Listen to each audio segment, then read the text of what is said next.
Otep, frère Oussenoussi. Oui, Otep. Finalement, si on cherche à Paris, quelqu'un qui combine ses qualités qu'avait Garvey, enfin toute proportion gardée évidemment, Oui. ce mélange, ce bon cocktail entre entrepreneuriat et conscience africaine, finalement, quelque part, frère, t'es un bon client.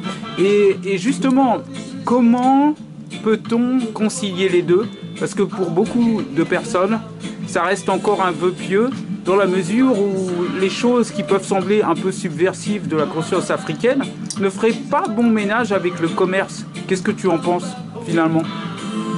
Oui, dans l'absolu, surtout dans le cadre où nous évoluons, il est évident que lorsqu'on veut allier conscience et commerce, ça peut être perçu par certains comme hors de propos, hein. Mais nous ne devons pas nous arrêter à ça. Nous devons continuer à cultiver notre conscience quotidiennement, nos connaissances envers notre culture, et continuer aussi à rentrer dans le monde économique, hein, et à persévérer, puisqu'il y a beaucoup de résistance, hein, et le mot est faible. Oui. Nous devons pouvoir allier les deux sans problème. Et les deux peuvent être très très harmonieusement être conciliés. Nous négligeons un petit peu le côté commercial. Alors soit nous sommes dans le commerce, ou alors nous sommes dans la recherche de notre culture. Mais les deux peuvent tout à fait être de façon très harmonieuse, comme je disais tantôt. Les Noirs oublient que leurs ancêtres ont inventé le commerce. Alors, c'est une erreur, c'est une aberration. Hein? Lorsqu'on a des ancêtres qui ont inventé le commerce, on ne peut pas laisser ce domaine aux autres peuples. Nous devons continuer évidemment, à perpétuer la tradition, à perpétuer, comment dirais-je, plusieurs secteurs, hein, dans le commerce. Hein. On peut diversifier ce qu'on fait. Que ce soit le frère Narmer qui est à la bibliothèque Taméry, oui, qui concilie les deux. Moi aussi, et je remarque beaucoup de sœurs aussi, très conscientes, vont chercher dans les traditions ancestrales, hein, dans l'attaché de foulard, dans la mise en, comment dirais-je, dans la mise en œuvre de beaucoup de nos savoir-faire antiques qu'elles sont en train de réhabiliter au goût du jour, et d'en tirer les fruits à travers le commerce ici en Occident. Hein. Donc je pense que les deux, ça ne me pose pas de problème. Hein. Il n'y a pas de choc de civilisation ou de choc d'incompatibilité. D'incompatibilité, voilà, entre ces deux domaines. Donc ici nous sommes aux 4 rues des Prêcheurs, hein, qui se trouve à Paris, métro Léal, dans la boutique, voilà, premier arrondissement, boutique Soul Brother, que tu diriges, frère Ousseynou. Et alors justement, que trouve-t-on dans cette boutique? Qu'est-ce qu'on y vend? Alors c'est un état d'esprit, on l'a vu tout à l'heure. Et qu'est-ce qu'on y trouve concrètement? Tu peux nous faire un petit tour de la maison, tour du propriétaire? Oui, tout à fait. Alors donc, nous faisons un petit peu de tout, hein, dans la boutique. Donc il y a les vêtements, hein. Au niveau des vêtements, il y a de la création directe d'Afrique, hein. Ça, c'est tout, les robes, les jupes pour les filles, avec nos tissus, nos matières, notre style, hein. Voilà, ça c'est filles. Là, vous avez les t-shirts chez les femmes aussi qui mettent en valeur nos grandes reines, nos grandes dames, hein. Par exemple, là, nous avons la reine Zinga, hein, Zinga Kangola, African Queen, Roots of Resistance. Voilà. Vous avez aussi l'Empress Menem, la femme d'Haïlé Sélassié. Ça, c'est des exemples rapides. Hein. Donc voilà. Marcus Garvey, le grand. Ah, on en parle, hein, on peut faire un gros plan sur lui, s'arrêter un peu. Parce que justement, notre cours du 13 décembre prochain de 14h30 à 17h30 au 16 passage Moncé, métro La Fourche. Justement, on va porter justement sur Garvey, serial entrepreneur. Tout à fait. Alors justement, frère Oussellou, c'est quelqu'un qui... Bon, on va d'abord continuer tout doucement autour du propriétaire en discutant en même temps. C'est quelqu'un qui t'a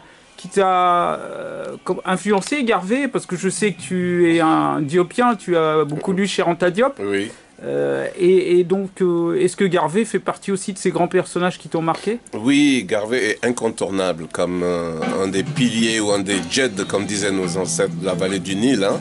C'est un des jeds de la culture, on va dire, contemporaine. Hein. On devrait tous, comment dirais-je, s'inspirer de ce grand monsieur qui avait une capacité d'organisation extraordinaire, une intelligence. Il était habité, selon moi, hein, par la conscience et il était habité par l'amour de son peuple. Donc lui a concilié les deux hein, au plus haut niveau. Hein, quand on voit qu'à l'époque où il a créé l'UNIA, elle était valorisée à plus de 10 millions de dollars, ce que peu d'entreprises américaines pouvaient faire. Je parle d'américaines locodères. Hein. Bien sûr. Lui, en tant qu'Africain originaire de la Jamaïque, comment dirais-je, a pu monter cela malgré toutes les réticences des uns et des autres, malgré les grandes résistances, malgré l'époque, comment dirais-je, tout à fait ségrégationniste aux États-Unis. Hein. Donc nous devons nous inspirer. Il m'a forcément inspiré, bien entendu. Il continue de m'inspirer. Je le lis, je le relis, je prends ses conseils et je le recommande à tous parce que nous avons vraiment des références assez extraordinaires dans notre culture. Autant s'en servir, autant les utiliser. Ce qu'eux-mêmes auraient voulu. Hein. Je pense. Ils ont ouvert la voie. Hein. Donc je pense qu'on peut s'engouffrer dans cette brèche et nous pourrons toujours en tirer profit. Il est encore là ici, c'est encore lui qui est là. Oui, c'est lui qui est là, il est partout. Là, il est en grande tenue de cérémonie. Hein. Ah oui. Hein, voilà, avec les différentes photos de lui. Voilà. Ah oui. Le grand Marcus Moshia. Voilà. Tout à fait. Ah, mais tu vends aussi des chaussures ici? Oui, je vends des chaussures. Ça, j'ignorais. Oui. Ah oui. Parce que j'aime bien la période années 50, années 60. Ça me rappelle tout à fait les luttes pour l'égalité hein, aux États-Unis. Antiségrégationnistes et tout ça. Donc j'aime bien cette période et j'aime bien l'art de cette période. J'aime bien m'inspirer de cette période. Là, vous avez Frantz Fanon, Thomas Sankara, Mandela. Et le plus grand jazzman selon moi, hein, après c'est une question de... John Coltrane. John Coltrane avec Miles Davis, il est là. Donc voilà. Là c'est un petit clin d'œil à nos masques africains, hein, symbole de puissance, de spiritualité. Voilà. Et tout à fait puissant, on s'en inspire, hein, tout à fait. Là c'est le grand Cheikh Anta. Notre autre maître, incontournable. Incontournable, oui. Voilà. Hein, tout à fait, à côté des rois et reines. Hein. Je l'ai mis là parce que les rois et reines d'Afrique, c'est lui qui a vraiment exhumé...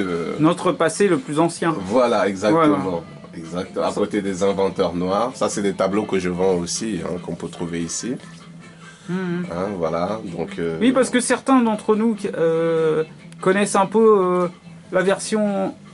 anglo-saxonne, oui. Enfin anglaise, ouais, non pas voilà. anglo-saxonne mais anglaise, ouais. Mais ces panneaux ont été traduits en français et ils existent en langue française. Voilà, ils existent en langue française, comme nous sommes très réticents concernant la langue française, je pense que la langue anglaise, pardon, donc on les a traduits en français pour que les gens puissent s'approprier les textes facilement. Et donc tout le monde n'est pas, excuse-moi, tout le monde n'est pas bilingue comme toi. Ah, d'accord. Et donc, le 13 décembre, l'événement, le cours, c'est mon cours en fait, hein, Iteru Orowe, sur Garvey Serial Entrepreneur est organisé par AI, Afrocentricity International. Mais il me semble qu'ici, frère Oussellou, vous vendez des livres d'Afrocentricity International. Tout à fait. Alors, indépendamment des vêtements, des cadres photos, des accessoires, nous proposons aussi des livres de chez vous, hein, de l'Afrocentricity International. Et d'autres éditeurs aussi. Et d'autres éditeurs, oui. Comme Djewuti Billon qui fait les bandes dessinées, Kamit, ainsi que le frère Kama de Makeda Saba, qui écrit pour les enfants. D'accord. Hein? Bon, on va regarder ces livres. Et chaque fois, ça concerne des grandes personnalités de notre histoire. Toute la série de Kam. Aimé Césaire, Cher Anta, Léon Damas. Ah oui, il a fait toute une série. Là, voilà, voilà. Après, il va attaquer, comment il s'appelle, Toussaint Louverture. Kam, Sabas, Makeda, voilà. Makanda. Makanda, voilà. Hein, et voilà les livres d'Aïe, l'Afrocentricity International. Ah oui, hein. Comme il y a aussi les livres de Kalala Omotunde. Ouais. Et pour les livres d'Aïe, parce qu'Omotunde, il est son propre éditeur, je pense. Son propre éditeur, oui, c'est ça, il s'auto-édite. Ouais. Et puis il y a aussi les derniers livres d'Aïe, ou livres plus anciens, comme L'impératif afrocentrique et La personnalité raciale du psychopathe de Bobby Wright. L'impératif, c'est le livre de la Péarat Ama, Mazama, sans compter l'afrocentricité de Molefi qui était à santé. Voilà. Grand penseur Kamit. La traduction de son livre publié en anglais en 1980. Tout à fait, tout à fait. Ok, oui. Il y a aussi celui-ci que vous avez traduit, qui est une bombe atomique. Hein. Ah ben merci. Je le recommande à tous. Je l'ai déjà lu 3 fois. Et là, j'attaque la 4e lecture. C'est pour vous dire que c'est un livre qui inspire énormément. Le titre est tout à fait évocateur, L'héritage volé de George M. James. George M. James. Et lorsqu'on lit ce livre et qu'on le comprend, on arrive, comment dirais-je, on a gagné plusieurs années dans sa vie, hein, puisqu'il démontre de façon éclatante l'apport de nos ancêtres de la vallée du Nil au reste du monde. Hein, on cite les Grecs, on cite les Européens, mais on ne cite jamais les Africains, leurs propres professeurs, hein, qui leur ont enseigné tout ce qu'ils savent. Hein, donc, moi je dis que quand on veut se nourrir ou quand on veut boire, il faut aller à la source et non à l'embouchure. La source, c'est Kama, c'est l'Afrique. Donc, si vous lisez ce genre de livre, je pense que vous aurez gagné plusieurs années vous aurez rattrapé plusieurs années de retard. Voilà. Donc ça aussi, c'est Afrocentricity International. Hein. Donc un grand bravo au travail que vous faites. Merci, merci frère Ousseynou. Et puis merci à toi. Et bonne continuation. Tout à fait, on est ensemble. En Koudia Séneb. Donc voilà, merci à vous. Et on se dit à bientôt.